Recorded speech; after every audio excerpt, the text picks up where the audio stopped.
Starting us off in at number 10, Carol Danvers. No one really wanted Peter Parker and Carol Danvers to be a thing, but that's still what we got. And in Ms. Marvel Volume 2, issue 34, Peter asks Carol out, which she said yes to since he had helped her when she was depowered. He was a tad forceful of him. Then in issue 47 of her solo series, the two of them actually went out on a date at an upscale restaurant, and it is pretty painful to watch, until the date is interrupted by supervillains, thank god. The pair take them out, then end up eating chili dogs on a roof that overlooks the city. Later, it would continue to get weird between the two of them when they teamed up to fight Mac Gargan's Venom, but quite frankly, we're really glad this relationship never really hit the ground running. It's definitely one we can do without. In at number 9, Rogue. In the world of X-Men Forever, which takes place on Earth 161, we got to see a romance blossom between Spider-Man and Rogue. This Rogue had absorbed Nightcrawler's powers, which also changed her to look a lot more like him physically, which did not bode well with her. After that went down, she found herself crossing paths with Spider-Man after dealing with a robbery in New York. Feeling a little lost, she decided to spend the night with him, accompanying him on his patrol, which led to sparks between the two. They actually almost kissed, and would've if it wasn't for being interrupted by the screams of a nearby Jean Grey. Up next, number 8, Spider-Gwen. Okay, so I know we said we wouldn't be talking about alternates of Gwen Stacy with Peter Parker, but this alternate of Gwen had her sights set on a different man in the Spider-Man mantle. We're talking Miles Morales. Spider-Gwen is the Gwen Stacy aka Spider-Woman of Earth 65. Now under the Marvel Now line, she and Miles would get romantically involved with one another. And side note, their Earth 8 alternates even got married. They starred in a story titled Sitting in a Tree, in which their two titles crossed over and made for a story that had our hearts pitter-pattering all the way through. I mean, how could you not ship them? They're so cute together. I mean, unless you're actually one of those people who shipped Miles and Kamala Khan, in which case I am very sorry for your loss. In at 7, CARLIE Cooper. CARLIE Cooper is another exception on our list. She first appeared in the 2008 Amazing Spider-Man issue 545. She's a forensic specialist who ended up dating Peter after he and MJ broke up after the One More Day story event. Now the two of them had a bit of a slow burn flirtation before they finally went out on a date together. Eventually though, she would figure out that Peter was Spider-Man, and growing tired of his lies to her, she broke up with him. While she wasn't a superhero when they were dating, she would eventually become a villain briefly, operating under the name of Monster, gaining powers from the Goblin formula that gave her superhuman strength, speed, and stamina. Up next, number 6, Betty Brant.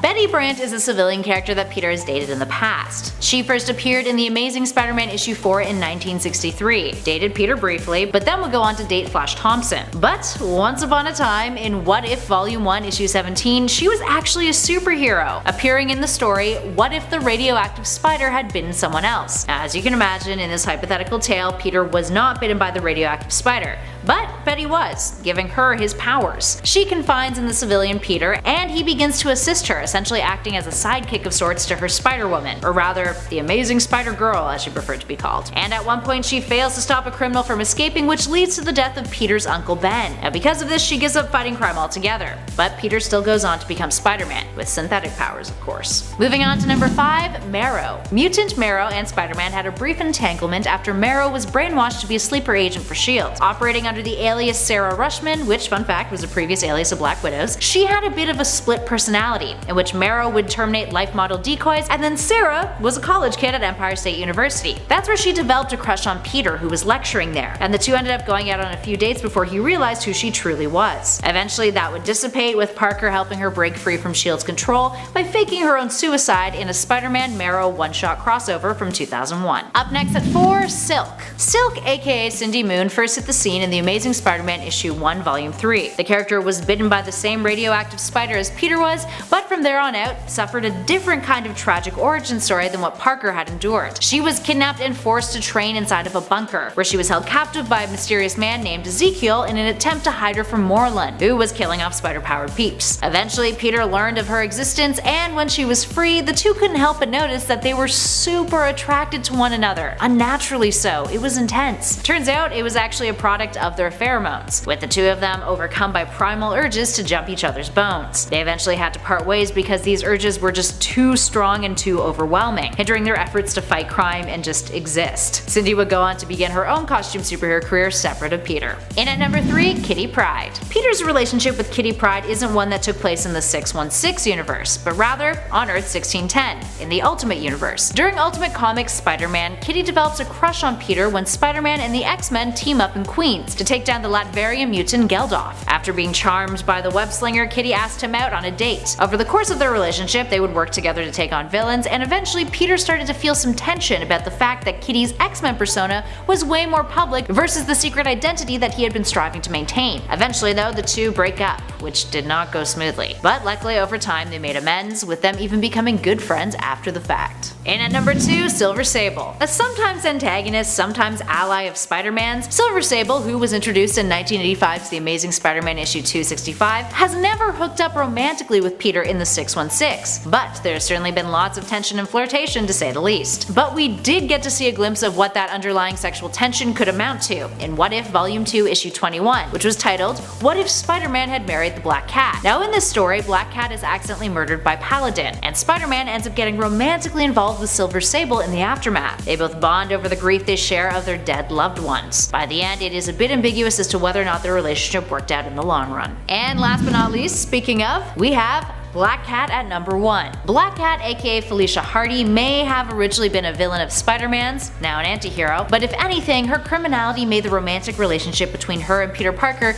that much more steamier. Created by Marv Wolfman and Keith Pollard in The Amazing Spider-Man issue 194, Felicia actually chose to become more of an anti-hero because of her relationship with Spider-Man, even becoming his partner for a while. Although she didn't care much for Peter Parker the civilian, she was way more into Spider-Man the vigilante, and one of the reasons why the two would split up was because of this. Now they've had an on-again, off-again relationship over the years, with Black Cat working as one of Spidey's biggest allies at their best, and her slipping back into the life of a criminal when they've been at their worst. Although that relationship between the two of them may have been tipped permanently into negative land, thanks to Otto Octavius running around in Peter's body as the superior Spider-Man, having broken Black Cat's teeth and abandoned her for the police to pick up. Yeah, definitely something that would make someone not want to be into you.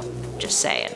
Number 10, Captain Marvel. I can't deny I actually kinda like this ship, but it still feels pretty out of left field, especially if you're more of a cinematic Marvel fan, and that's where a lot of your knowledge comes from. And even if you're not, while there has been quite a bit of flirting between the two in the comics, I would have never expected either hero to actually act on those flirtations and possible feelings. Anyways, Carol basically had a bit of a crush on Spidey, which has come up multiple times in the past, and both were close friends due to their time working side by side on the Avengers. While Carol herself tends to be a bit more serious and Peter is a bit more silly, the two have some pretty adorable interactions, and they also have a lot of strong mutual respect, which is what it's all about when it comes to romance, baby. They went on a date back when Carol was still operating under her Miss Marvel mantle, but her crush has also come up a few times since then. Spider-Man bartered to get that initial date with her in exchange for basically his superhero help.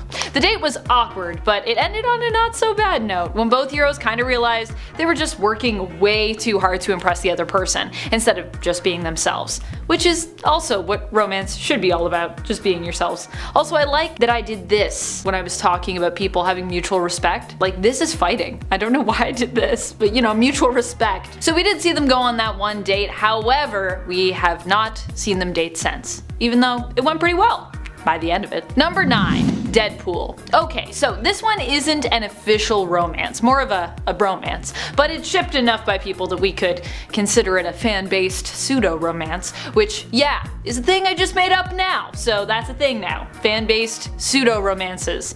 That's a term. Basically, Deadpool is borderline in love and obsessed with Spider-Man. It's pretty one-sided for the most part, but the two do have their moments, and there are times when Deadpool even inspires Spider-Man, or at least makes Peter consider Deadpool's maybe not as terrible and as annoying as he originally thought. The two have helped each other out multiple times and even have a whole team-up series together, and it lasted 3 years. It's pretty romantic. Number 8. Mary Jane Watson. For this Spider-Man, we're not talking about Peter Parker, obviously. I'm not trying to argue that their relationship is weird, because, you know, it's been going on for a long time. Although at times, that relationship between Peter Parker and MJ definitely can be weird, I would argue. I'm actually talking about here the relationship between the Scarlet Spider and Mary Jane Watson, Ben Reilly, who for a time was also known as Spider-Man. While we don't actually see how their romance plays out in the alternate world belonging to Universe X, it is implied that the two had a daughter together there who grows up to become Spider-Girl. It's never explained how this came about, but the idea of Mary Jane ending up and settling down with Ben Reilly makes me wonder what happened to Peter in this alternate universe. Or is it possible that initially Mary Jane thought this was Peter, with Ben being himself a clone of Parker? I have so many questions. Number 7. Ultimate Katie Bishop. This weird romance belongs to the Spider-Man known as Miles Morales. What's the deal with this relationship? Well, in the Ultimate Universe of 1610, Kate Bishop is not like the one we have in Earth 616. She isn't Hawkeye's apprentice, nor does she become Hawkeye in this reality. Instead, we learn she is dating Miles Morales and is just a normal student. Or so it seems. In reality, her parents are Hydra agents who sedate Miles when he visits and then kidnap him and experiment on him, alongside Dr. Doom. Ultimate Dr. Doom. Fortunately, he does manage to escape and of course decides to break up with Katie before leaving. Gotta love those extreme ultimate romances. So weird. I also like that Miles was like, yeah, so you guys like kidnapped me and experimented on me, so I think I'm just gonna like break up? I think I'm just gonna break up with you, but this was weird. Thanks.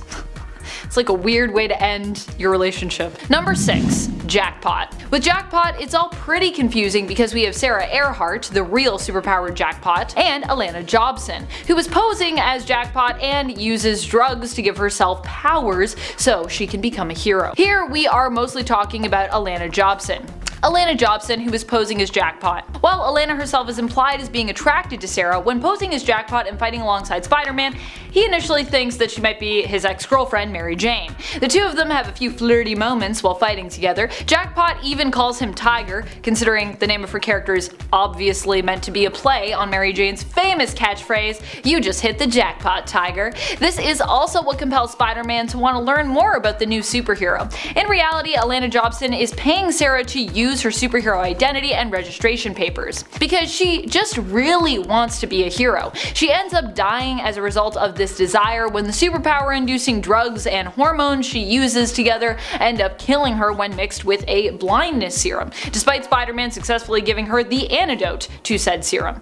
This romance never really goes anywhere, it just ends in tragedy. Number 6. Emma Frost. This one is pretty strange, but it's also coming at us from an alternate reality, so you know, you kinda just gotta go with it. I think what really shocked me about it though is that Kitty Pryde and Peter Parker were also known to date in the Ultimate Universe, and so I've always kind of thought of Kitty as being, you know, quite younger than Emma, and that was the thing that made me go like, wait, what? So how old? What's happening? So I was just confused in general by that logic, although this is comics, so while in some realities characters may have a greater age gap, in others they may actually be the exact same age, closing that gap completely. And in this comic, that is what is happening. In Marvel Adventures Spider-Man, which takes place in the alternate reality of Earth 20051, both Emma Frost and her BFF Shat Sandoval had a crush on Spidey, and Emma Frost is the same age as him here, so it's not weird. It's a little weird, but it's not weird.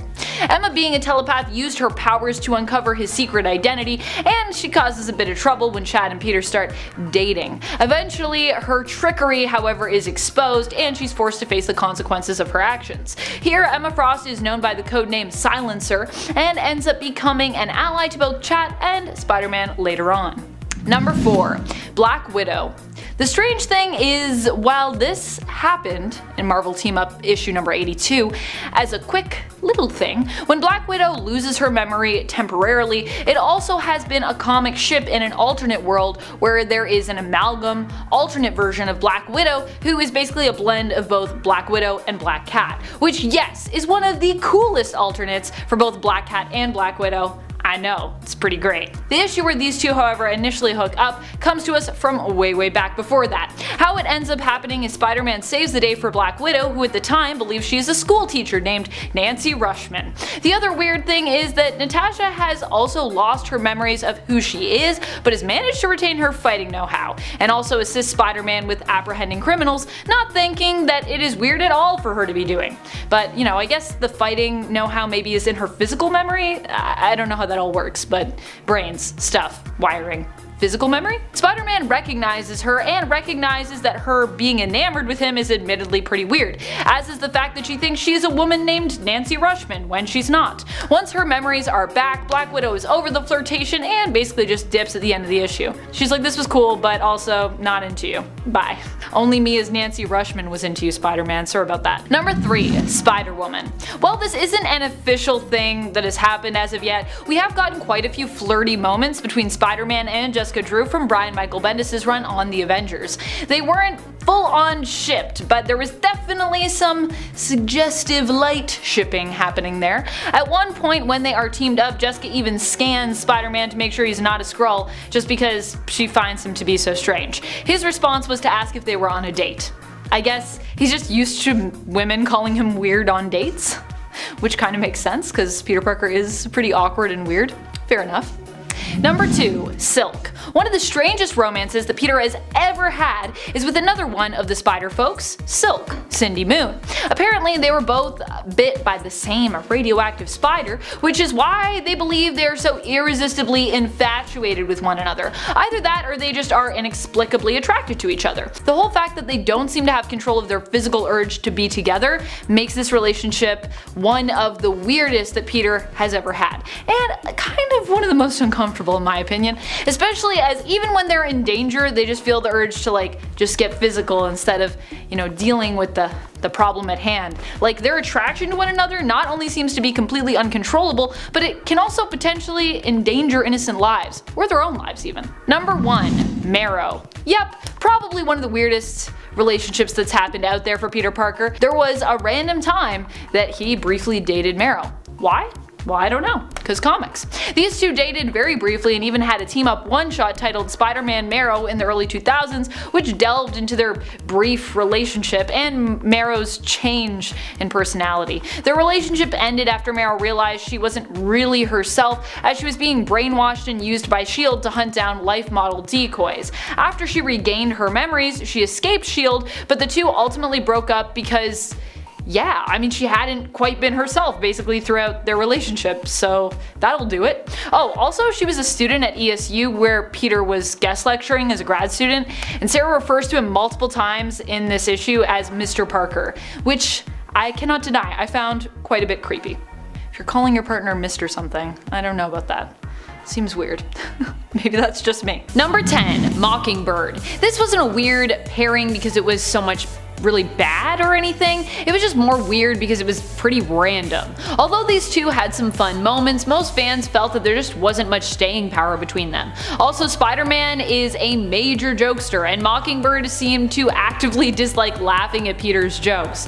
She's pretty no nonsense. The nice thing is that Peter didn't have to worry about Bobby when it came to her being strong, independent, and being able to take on any baddies who might come her way because of her attachment to Spider-Man. In the end, however, everyone kind of felt the relationship was more of a placeholder, something for now but not for forever, as these two both had much more memorable and well-suited pairings when it came to the world of comics matchmaking. And there's also that weird thing of, they don't really have much in common besides their work, so there's that. Number 9. Mary Jane Watson. I know, how could Mary Jane make the list again, you might wonder.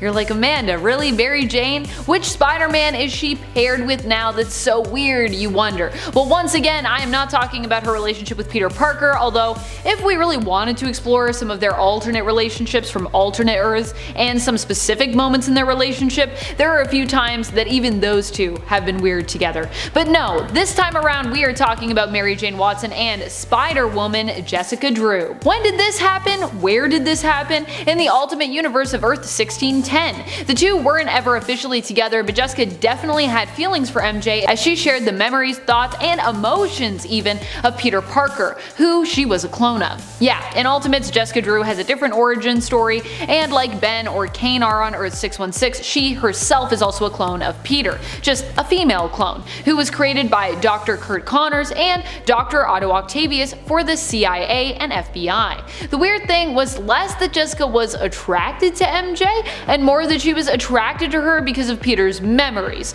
None of her memories were her own, because that's how cloning works in this reality apparently. Number 8. Carly Cooper.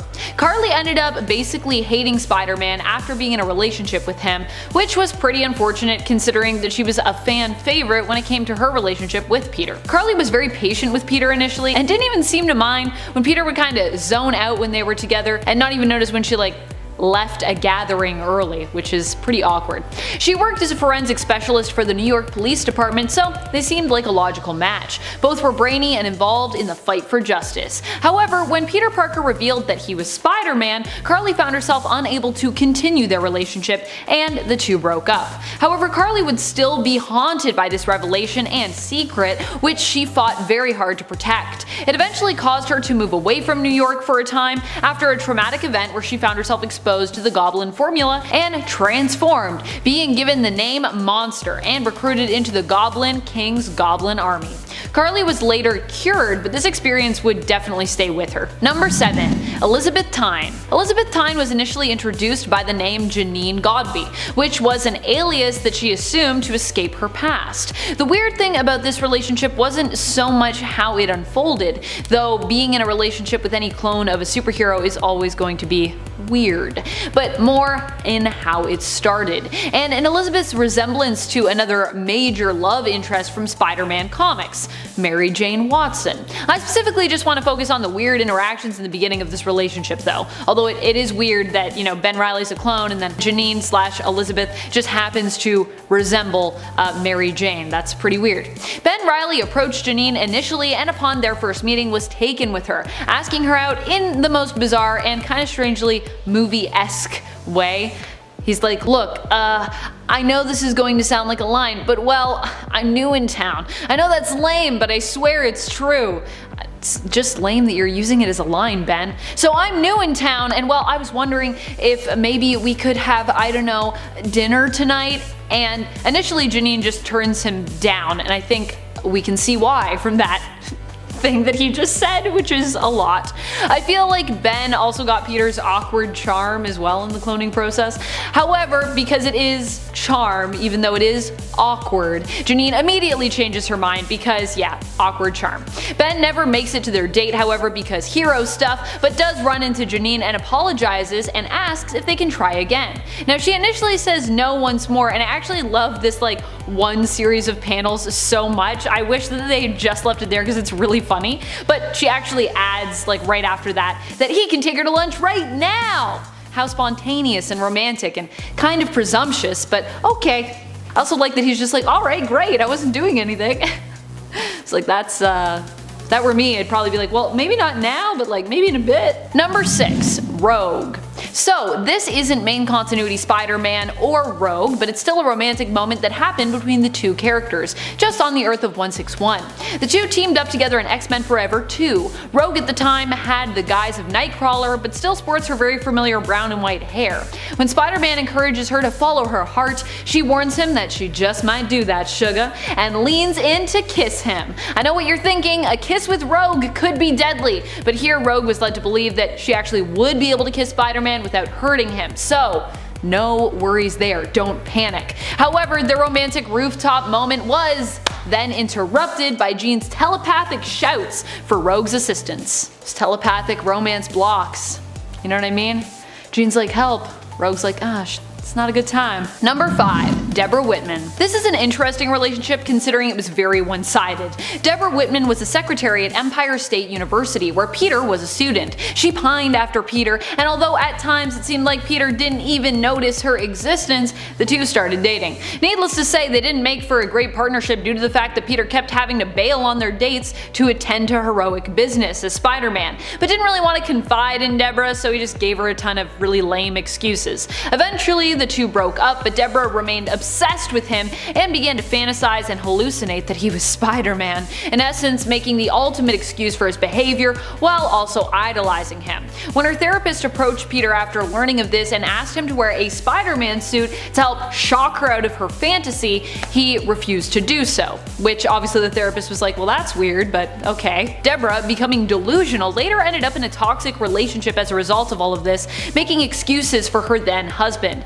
Fortunately, Peter did eventually confess to her that he was Spider-Man, which helped Deborah to move forward and woke her to the truth of her current relationship, motivating her to get a divorce. Thank goodness. Still pretty crazy. Number 4. Mary Jane Watson. Again. Another weird Spidey pairing with Mary Jane also comes to us from The Ultimates, because Spider-Man's clones all had his memories. They were just all basically into MJ. And not just Jessica. All the clones were meant to have their memories wiped so that they could develop their own identities and also be used in the process, but they escaped the facility where they were kept before this could happen. As a result, Kane, who also here sports an even creepier version of his half-melted face, ends up trapping Mary Jane and kidnapping her, claiming it's all out of love for her. Oh, if someone does that to you, you just need to get out of there. Seriously. Which is what MJ tries to do. She's like, no, let me out! Initially, she thinks that he's Peter from a silhouette, but then when she sees his face, she's horrified and knows something is definitely wrong, and this probably isn't her Peter Parker. Of course, she is right. Kane, out of love for MJ, wants to protect her by making her stronger. To do this, he exposes her to the Oz formula, which ends up turning her into a big red monster temporarily. I bet you thought I was going to say a big red dog, but no, that's Clifford. Fortunately, the real Peter Parker shows up and is able to use his presence to calm MJ down, transforming her back into a normal teenage girl. Well, normal. I mean, I feel like she just went through some stuff and she might transform again, but sort of normal. Mostly normal. Number 3. Louise Kennedy. The story of Louise Kennedy comes with a pretty powerful moral. Never date Kane Parker. Louise was a cop in Salt Lake City who had turned dirty and was on the criminal drug lord Vincent Tannen's payroll. She and Kane shared a night of passion, and both had feelings for the other. Both became this light in the darkness for one another, this hope that they could be redeemed or saved or become better. After Kane found out about Louise's betrayal, however, he ended up being forced to confront her and eventually killed her as a result. After snapping her neck, he left his mark on her, burning her face with the mark of Kane, shocking Ben Reilly, who was actually there to witness all of this, and whom he'd actually saved in killing Louise. It's a very terrible end to a relationship. Let me just burn your face after you're already dead. Number 2. Mia Flores. One of the most random when it comes to Peter's interactions with women. Mia Flores kissed Peter while he was out with Carly Cooper, Harry Osborn, and Lily Hollister. Like, she just randomly grabbed him and then kissed him. She didn't even introduce herself first. She was just like, I'm gonna kiss you. I'm like, oh my goodness. Peter did not sign up for that. This was all part of a ploy for Mia to basically get in with Harry's entourage, wanting to get closer to him. But the weird part of the whole interaction was just how stalkery Mia was acting during this whole thing. It was like she was out to kill. She was like, Peter, I'm coming for you in this club. And Peter, rather than just confront Mia and be like, I'm really not into you and no thank you, decided to, of course, jump out a window instead. Because that's how Peter Parker likes to solve problems sometimes. This was less of a relationship and more a weird attempt at a romantic and sexy moment from Mia, but it's just really awkward and strange, and I felt it was so weird that I needed to include it, even though it's not a full relationship. Technically. Number 1. Jessica Carradine. Remember that time Ben Reilly pined after the daughter of the man who murdered Uncle Ben? No? Well, take a seat, cause yeah, that happened. Jessica Carradine is the daughter of Dennis Carradine, the name that would later be given to the man who killed Peter Parker's Uncle Ben. She grew up with a hatred of Spider-Man, believing that the hero was actually to blame for the death of both Ben and her father. She believed that her dad was basically framed by Spidey. Needless to say, she and Ben's relationship is catastrophically ruined when she realizes that he is Spider-Man. I don't even know why Ben would go for this if he was aware of Jessica's name and her ties to the man who murdered Uncle Ben, but hey, I guess it wasn't technically his uncle since he's just Peter's clone. One of Peter's clones. It should be noted that Jessica did eventually come to terms with the fact that her father was actually the guilty party, but she still couldn't be with Ben because she was then just too worried for his safety, since he often puts himself in various dangerous situations as Spidey.